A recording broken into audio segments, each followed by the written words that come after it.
మన కోసం మన వార్తలు అందించే ఏటీఎం న్యూస్ కు స్వాగతం.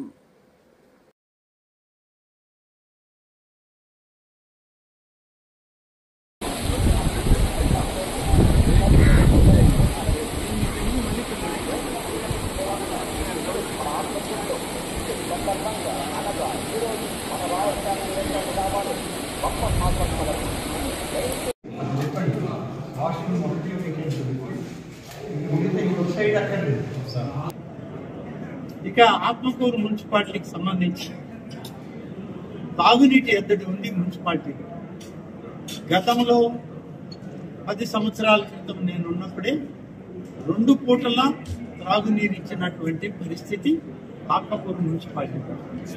దురదృష్టం 10 సంవత్సరాలు గత పాలకుల నిర్లక్ష్యం వల్ల గత శాసనసభ్యుల గతంలో ఈ 10 సంవత్సరాలు ఎవరైతే ఉన్నారో ఒకే కుటుంబం వాళ్ళు ఈ మున్సిపాలిటీని గెలుచుకోవాలనే ప్రయత్నం చేశారే తప్ప ఈ మున్సిపాలిటీలో అభివృద్ధి అనేటువంటిది చేయలేదని 2 పూటల మంచినీళ్ళు ఇచ్చేటువంటి ఆత్మకూరుని 2 రోజులకు ఒక పూట నీళ్ళు ఇచ్చే పరిస్థితి.